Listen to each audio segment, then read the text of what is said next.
Welcome to the Why God Why podcast. This is Peter Englert. I am solo co-hosting. We're here with our producer, Nathan Yoder, brought to you by Browncroft Community Church. You can read the shirt. Today, we are continuing our reconciliation series. We're asking the question, why does reconciliation matter to music? And the part of this series is, of course, we know we're having a conversation about racial reconciliation, but reconciliation in Christianity has everything to do with forgiveness, has to do with poverty. There's an overarching idea of reconciliation that we want to capture in certain areas of culture. And today we get to interview my teammate, my neighbor, my friend, Jason Harris. Jason, welcome to the podcast. Thanks, Pete. It's great to be on today. Well, for those of our listeners that don't know who you are, why don't you just share a little bit about your history, where you're from, and how you landed at Browncroft? Yeah, I'm originally from South Jersey, which is the southern part of New Jersey, which is outside Philadelphia. I was born and raised there. I'm a pastor's kid, and my mom was a music teacher. And so I kind of have melded both of their careers into one. But was raised in South Jersey, then for college moved out to Taylor University, and all of these places have done a great job because I love the history with them, and I love that I've got to be a part of them, but they've also pushed me on to the next thing. And so Taylor's in the middle of a cornfield. I loved my 4 years there, but I am so thankful that I do not live full-time there. And my undergrad is actually not in music, it's in elementary education. So I moved back to New Jersey after that. And I was a teacher for 5 years. I taught math and English. And then I also got the opportunity to coach. So I was a high school track coach for a handful of years. And then eventually felt the call to ministry throughout the entire time. I'm sure we'll talk about music has always been a core part of my life, but really in that the call to ministry, I left New Jersey again for the second time and moved out to Southern California, where I attended Fuller Seminary. That was over a decade ago now, and then have been at Browncroft really ever since then. So up in Rochester, New York, where it's snowing in April. It is snowing in April. Well, I love that history. That was really just kind of concise. How did music really relate to you? You talked about your mom being a teacher. Where, maybe bring us to some of those points where music intersected, even though it wasn't a career for you. Yeah, so music was always a part of our household. And so I remember growing up as a young boy with my mom always playing piano in our house. Either giving piano lessons or preparing something even for church or just for furthering education. And my grandmother, I even think back of her, and she said, "Jason, you always had music in your bones. Every time that music would come on, you start dancing." As a little kid, not as a 20-something as much. But yeah, it was just always a part of our house. And so I think that was an important part of just being raised in a culture that had an awareness and a value of music. And then my dad is musical as well. And then with our small little church in South Jersey, music was a core part of just the culture there as well.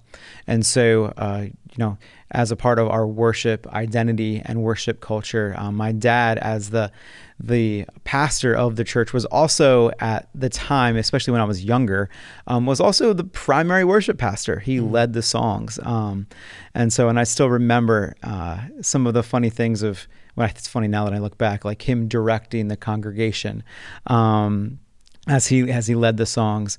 And so then as I aged into our house, music became not just something that I heard, but more than something that was more of an expression of kind of personal identity, especially at first. And so that started both with piano lessons and then eventually guitar, and then always singing, because I've been singing probably since I was born. So yeah, Well, no, that's really helpful.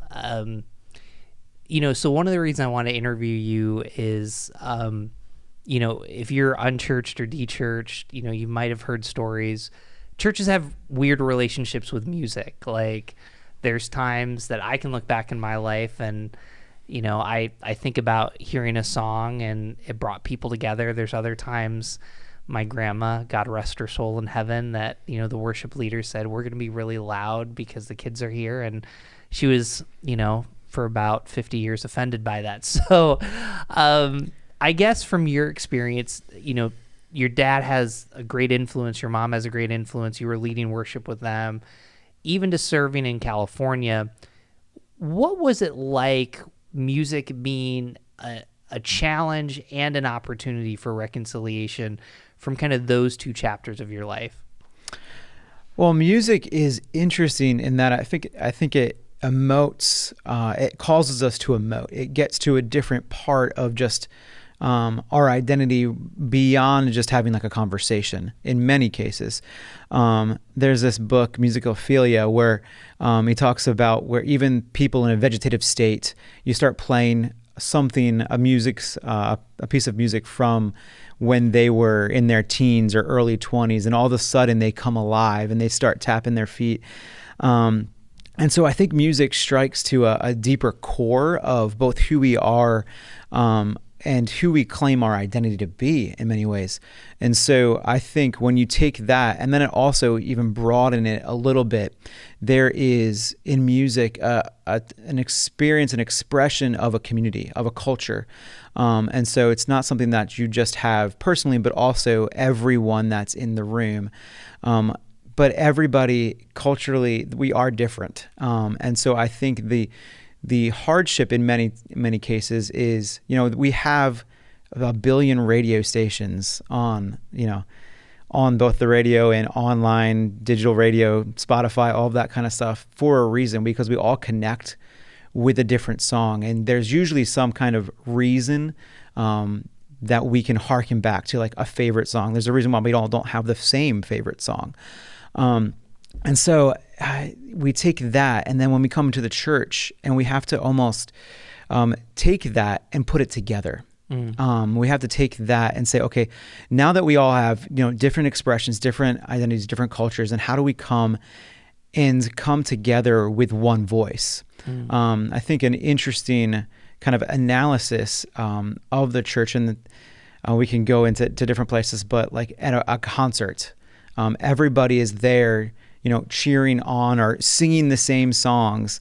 And there is almost like a spiritual experience sometimes when you have like everybody in the room is singing their favorite song, but it's all after one artist. And many people, when you look around, have the same, cultural background, even the same like demographic background that's at that concert. And as the church, we take that all together, and we have to almost release our personal identity to some expression to then bring it together with a corporate body. So when I think about my own personal relationships in Southern Jersey first, in South Jersey, we went through the worship wars. We went through the transition of having hymns, but then also say, how do we relate in worship?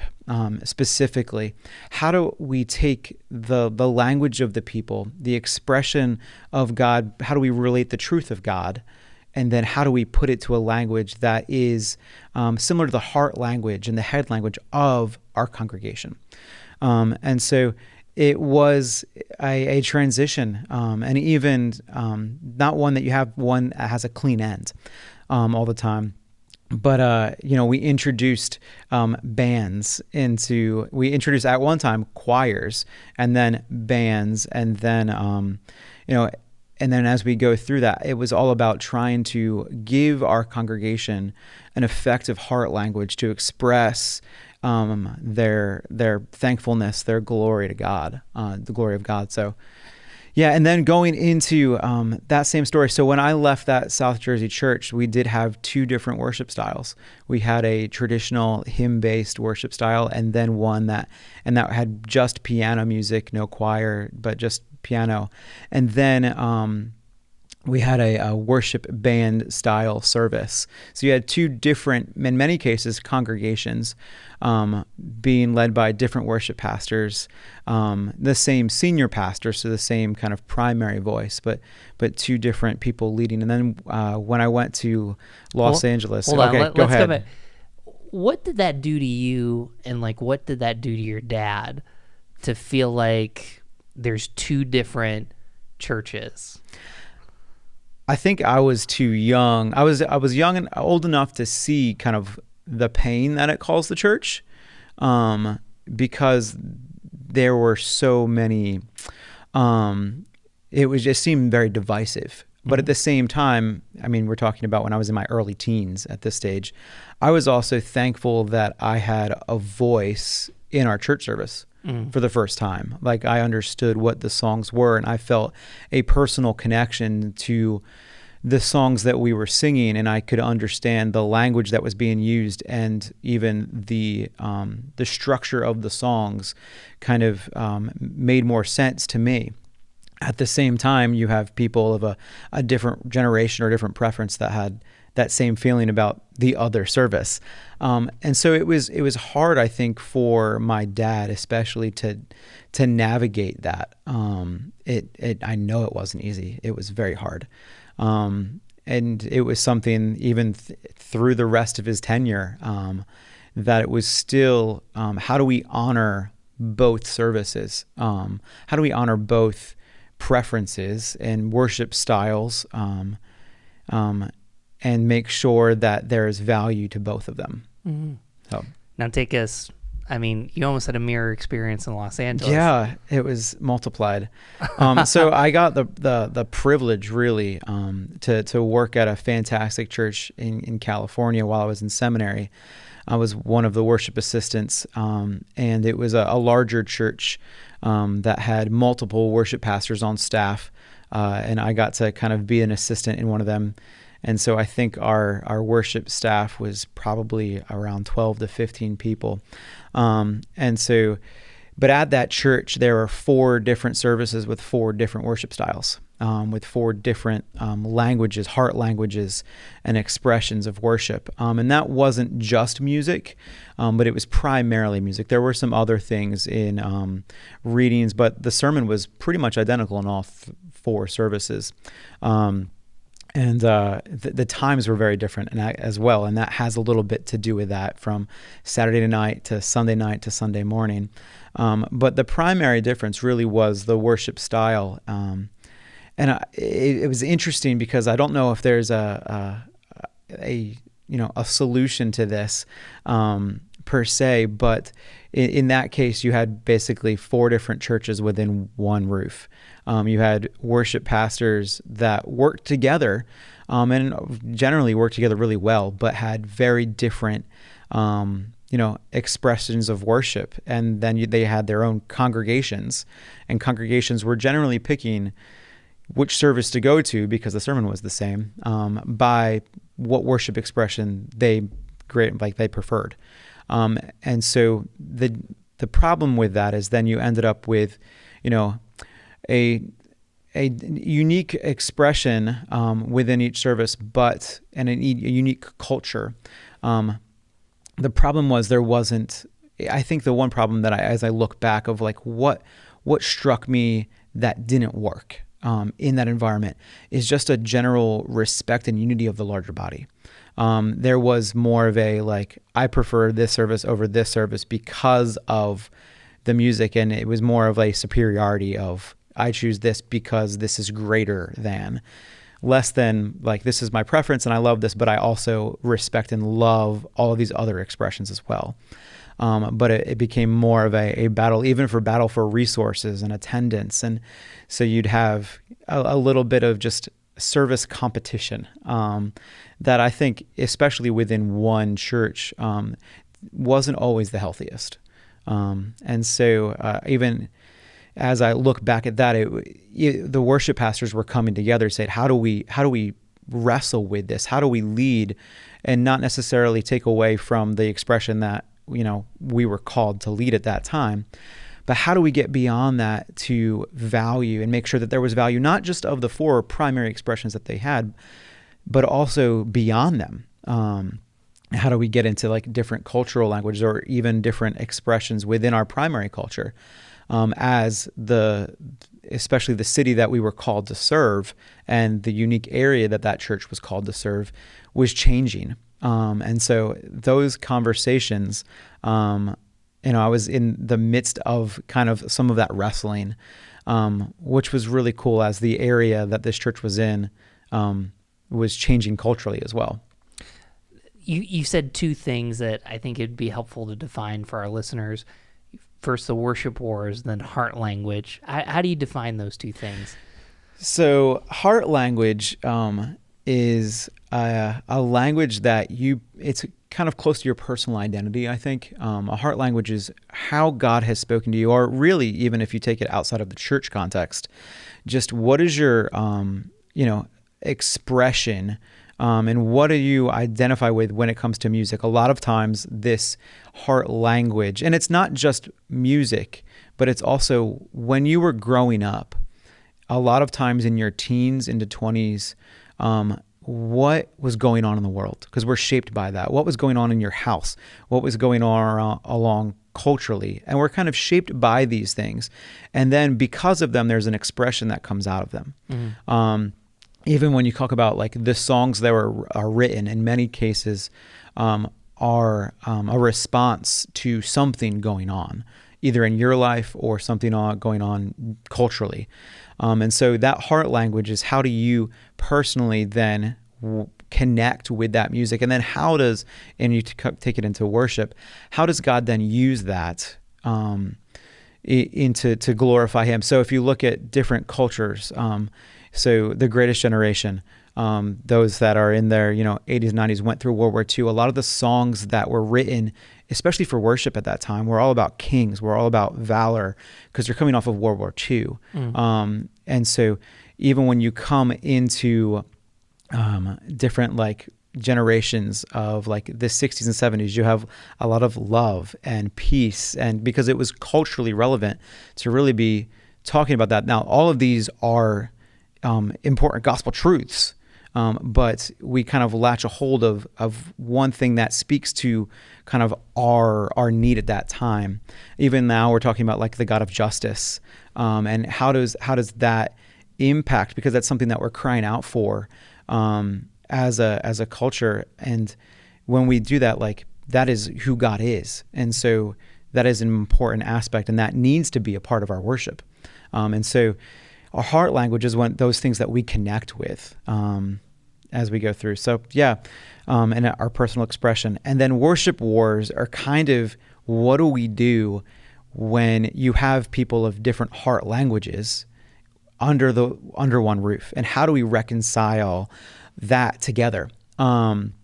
Because one song may speak to one person, and God can really use that to impact their lives, and the other person. It's like, I don't even understand the chord progression, or how in the world we can sing that, or what are the instruments on the stage? I don't understand that instrumentation at all. Or there might even be something that is a disconnect of like, oh, well, I've seen that only in other environments. And so what the worship wars are in some ways are an attempt to reconcile, in many ways, historically, when we're using the worship wars, it's in our kind of, in many ways, it's kind of the hymn to the contemporary modern band, but it's also in the same time, it's always happened throughout the church. Like organs, when they were first introduced to the church, were burned because they had polyphonic things, and they could, you could play different melodies at the same time. And in the same time, like when Gregorian chant was first introduced, it was labeled the devil because it was new, and how can God use this? And so there's always been these kind of tensions of transition of how we express within music, our own kind of personal identity, and then how did God meet us in that?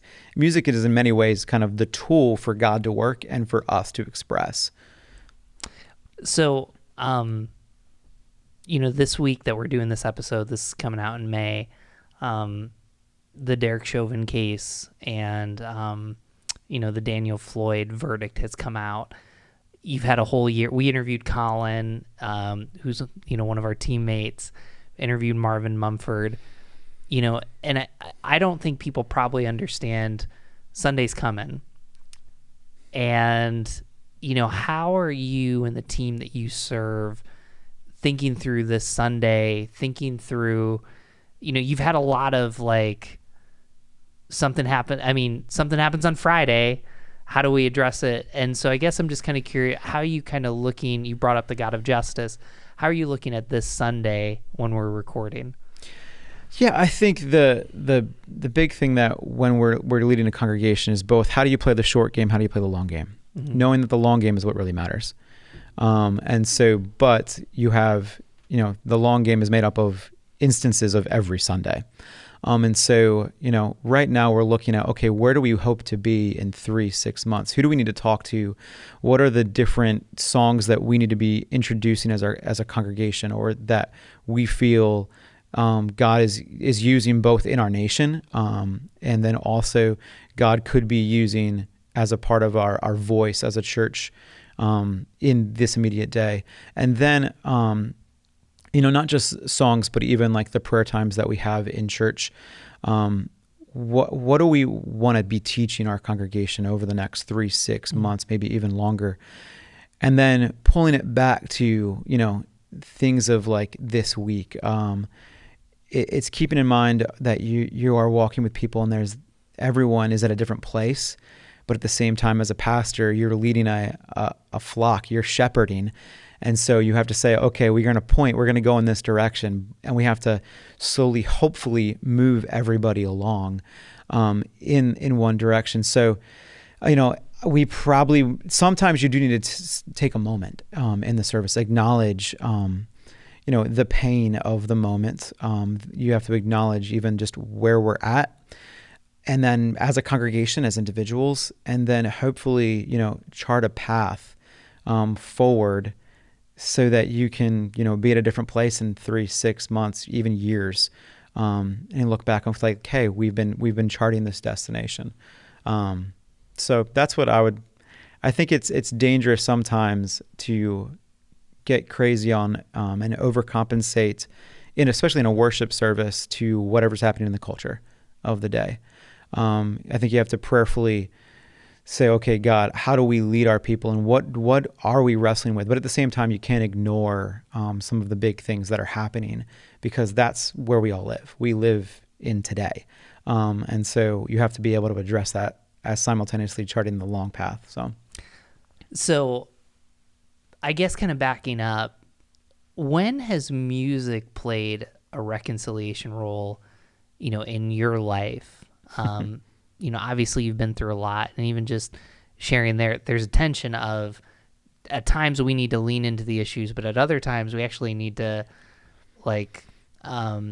we need to lean into God. I don't want to separate those two, because those two can go together, but I don't know, is there a point in your life when you felt like music was part of reconciliation? Yeah, actually I think music was part of my reconciliation with God. And so when I was 16, I was in a car accident, and there was a lot of just unknowing. I mean, I was hurt, but my dad was very hurt, a lot of my family members, because it was a family car accident.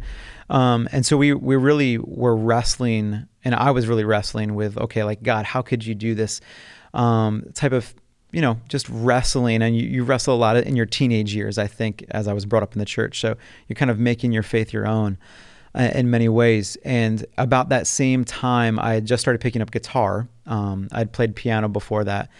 And then I also began songwriting.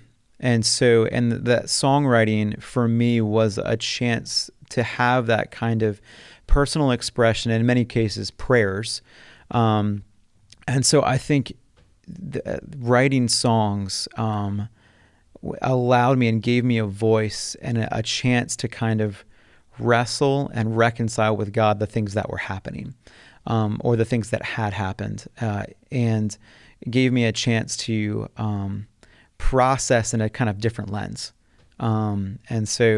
And then even to be able uniquely to then share those songs, whether they were worship songs, some of them were, or just songs that no one needed to ever hear, but they were part of just, my own processing and prayer life.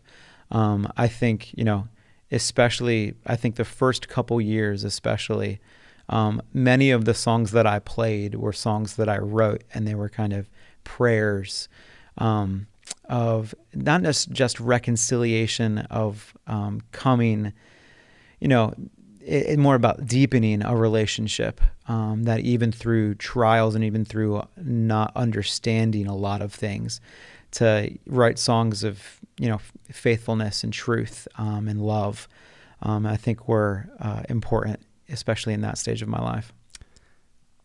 So one of the occupational hazards of like doing the job with your passion is like there's no separation of, am I listening to this for work or for pleasure? So as you think about this past year, and we're thinking about racial reconciliation, we're thinking about COVID, we're thinking about politics, what songs, just off the top of your head, if you were to give people a playlist, what songs are helping you process this past year? I really can't. And so, because a lot of times I don't know if I can process that way. There is so much. I've actually started listening to a lot of country music, which I don't think is helping anything, but just because I like this story, and I like songs that tell stories, not just like they go somewhere. So I don't think that's actually helping anything in. But what country songs? No, we're not going there. Because there's also super silly ones. But I don't think I can come up with any particular ones right now. But there is a unique thing that you mentioned of like, it is kind of an occupational hazard, because you have to, like, the first time or second time that you're listening to a song, I'm also usually dissecting, like, what are they actually saying? What's the progression? How did they record this? What's the instrumentation? Where's it going? What's the hook? All of that kind of stuff. So it usually takes a couple times through to like appreciate. Yeah. How about this one? What's a new worship song that you're excited to share with the church? Lord Send Revival is a new one that we're actually introducing this weekend in April.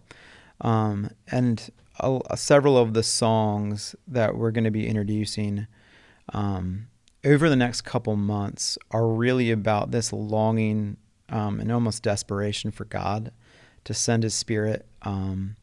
There's this kind of place where you can go and you go like, we can't go any further. Like, we can't even push any further. God, we need you to lead. And that's a place, even at Browncroft, we've been talking a lot about surrender through some of the series that we've been through recently. And it's at that place of surrender that you really need to almost start, because a lot of times you can get in front of God and kind of do it your own way, or even have great things that you're going for. But you're doing it before God's saying it's time. And so, yeah, Lord Send Revival is one that I think is just a song that's a cry out, I think, for right now where we're at, because there is hurting and there is a need. And so, yes, there are songs that we need to sing that are songs of victory and songs of joy. We need to be singing them even in the pain, or even in the, this season that, I think it's important through the last year, 2020, to be singing songs like Still in Control, songs of God's faithfulness in the unknown. Mm. And so I think that was important. And now I think, as we enter into this year, it's more of that kind of, can we get to a place of desperation for God to move? And I think that's important for us as a church. So when you and I are relatively the same age, I'm going to use a Greek term here, Christian music, the perception was it sucked. And now I feel like there's like worship music, it could be on anybody's playlist because of Hillsong and things like that. And And I guess I'd want to know from you, what is Christianity given to music that someone who's de-churched or unchurched, that you would want to help them understand? Because when you and I were kids, like, we used to have this chart, I don't know if you remember this. Delirious is from the UK, and they're just like U2. And we would try to, and now all of a sudden, like, worship's its own genre that people listen to with everything. So I don't know, what is Christianity given to music? Well, I think, like, looking back, the majority of music before really the last couple centuries was all birthed from the church, primarily. Especially if you're thinking about like Western Civ, a lot of the music, I think that over hundreds of years, though, the difference became, and I think the church in general, lost its voice of the people and became, high church, the voice of the people only. And it kind of took away the congregational voice in some ways. And out of that became the birth of pop music. And then you get into like the 18th century, and you have Wesley taking pop songs, folk songs, and putting Christian lyrics because they were the songs that people knew and people were singing. Because the songs of the church were sung only in church by, the highly trained and selected choir members or whoever. And so I think, some of what we're trying to do today is kind of reclaim that identity, even in the worship movements of really the last many decades. But even beyond that, into hymnody was kind of reclaiming the congregational voice, giving it a cultural language, cultural expression that matched the heart of that day. And so that's why Wesley wrote, it's like, what's the folk songs that they're singing in the bars? Okay, let's put music to that same tune and put lyrics to express our theology. And so I think today, what we're hoping to do and trying to do is kind of reclaiming that, where, pop music, and even who was pushing the envelope of like, who was providing the language that our kids are listening to, sadly, largely isn't the church. And so how do we reclaim that and get out in front and become culture makers, become creatives that aren't driven by industry? Because, the danger, especially right now, is to write a song, like even right now, should we write a song about reconciliation? Like, we should be singing that. Maybe we should, and that's not a bad thing. But at the same time, I think as a songwriter particularly, you should be writing songs of what's on your heart and let what it's about kind of follow, instead of kind of being utilitarian and kind of, okay, well, we can market this one. And I think you have to be careful, especially as a church, because it will come across as false if it's not actually something that you're really working through as a Christian, as that's in your heart. And so I think even in writing, and some of the writers that write some of our songs, it's important to hear the story behind it. Because if not, it would come across as like, oh, you're just writing this song because you're trying to make a buck, even within the church. Yes, that can happen.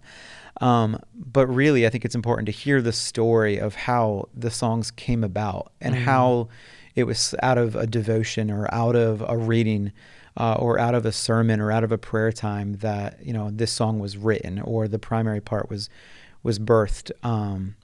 Because I think it's out of our heart that it has to flow as songwriters.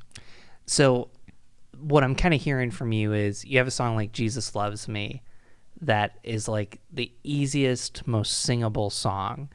And that's kind of a song of the people. But you also want to have this creative excellence that people kind of feel like, I'm part of something bigger. And it just sounds like you're trying to manage all of this while you have your own preferences. Is that kind of accurate? Yeah, it is. I think even worship leadership has to flow from my heart.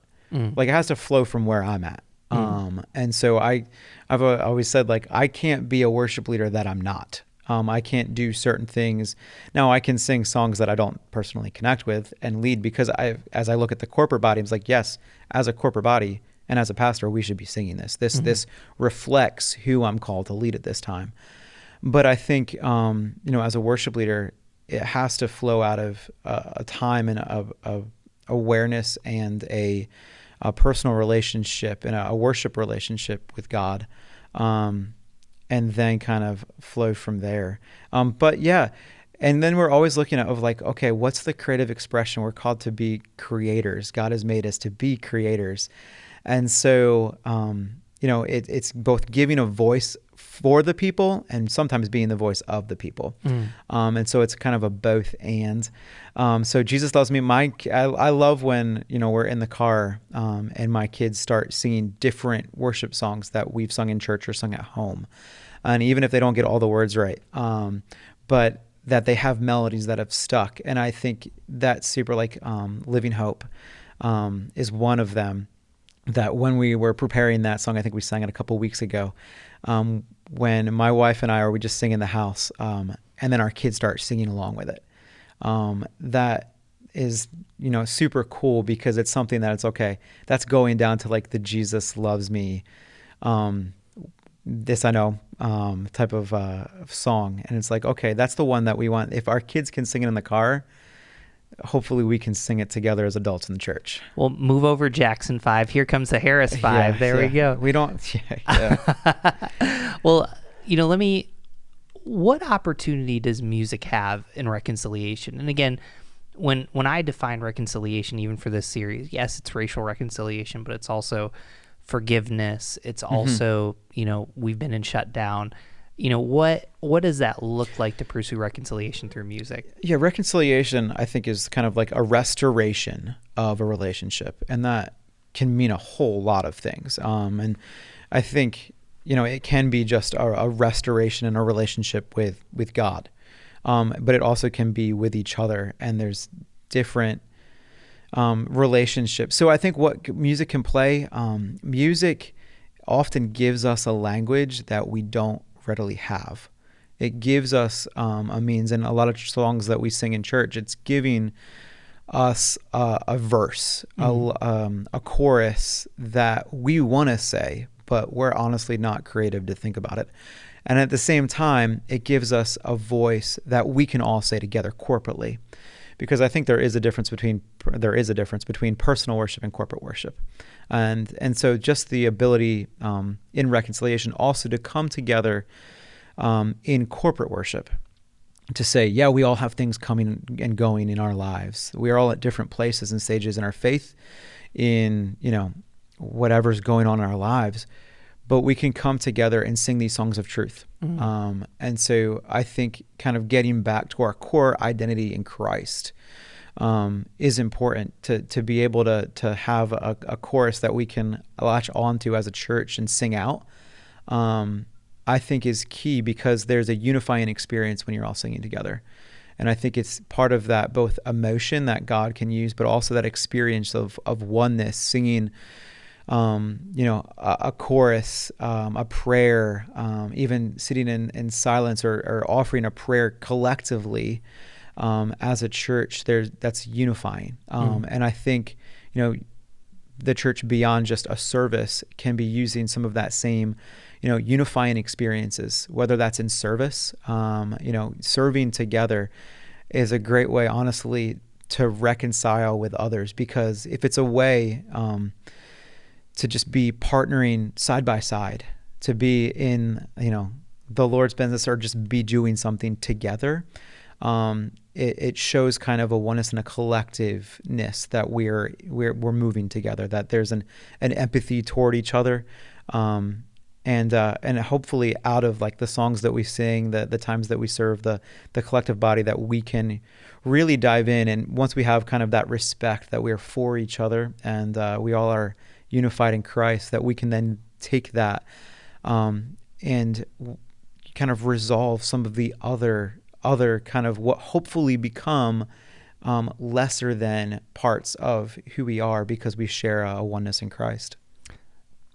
they don't have to be Christian, they don't have to be worship, but what are some songs that you think best help people understand reconciliation?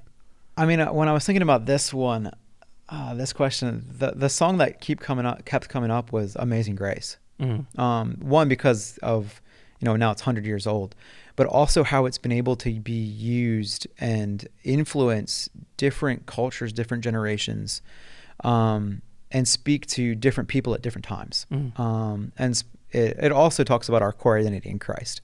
And so it starts there. But then it also, like, as knowing kind of the story of the song, it didn't just stop with the song, but it was a life's work in many ways, within reconciliation of different cultures, and bringing up just the worth of all people. And so I think being that the heart of it, and then also saying that, hey, we're all sinners that are fallen short, and that that's the story, but we can sing about the amazing grace of God. So hopefully, as we live in that grace, that we can also have grace with each other, working toward reconciliation.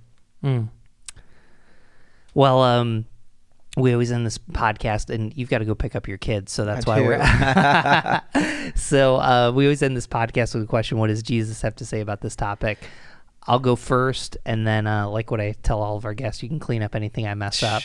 So I think listening to this, so I've been listening to the song Highlands a ton, and it's based on the Psalms of Ascent, and we talk about Jesus walking through the valley of the shadow of death, and I just think music has a way to connect us with the reality of what Jesus walked through that rarely anything else can. So, if you're a Black brother or sister, like, we don't just say, trust Jesus, we say, hey, like, Jesus has been where you are, and we should be walking with you.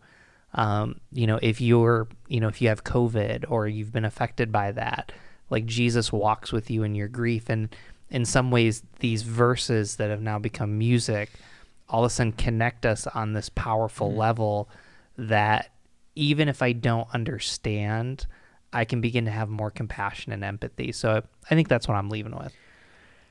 I was thinking of Revelation 7:9, where all tongues, all tribes, all nations are coming together and saying salvation belongs to our God. Because we're going to strive after that kind of, this is a picture in heaven where everybody's kind of joined together. And that, no matter what, even language that you're speaking, that you're joined together in worship of our God. And I think that picture is a picture of reconciliation where we're joined under just the Lord's salvation, and all of the things that we wrestle with right now, kind of, not that they're secondary, but they pass away. And when we're talking about the collective, like, when we're in heaven in the presence of God, hopefully, and the only thing that's going to matter is that we're in the presence of God. And so if we can kind of go after, hey, God made us, our identity is in Christ, that's where we start. We start worshiping. We start saying, hey, salvation belongs to our God. We're going to worship together. And out of that, with that kind of shared identity in Christ, now let's wrestle with the things that actually are secondary. And let's listen to each other. Let's work together with empathy, knowing that, hey, we have this shared identity. But it's also this perfect picture of a worship service where you have everybody from everywhere joining together. That it doesn't even matter if they speak the same language, that they're in the same culture, that, they're just all coming together with one purpose. And I think, us as a church, how do we, let the other things fade away and come together as the church to share the love of the gospel with those who don't know, or even just with each other sometimes. So that was the thing of reconciliation with music, especially, that was on my mind. Yeah. What a way to close. Thank you so much. You can follow Jason. We're going to be tagging him. He loves being tagged. And you can also see services with him at browncroft.org. Why God Why wants to say a huge thank you because Jason's our production leader. So big thank you on that. To follow us, go to whygodwhypodcast.com. Subscribe there. Thank you so much for being a part of this series. Yeah, thank you for having me, Pete.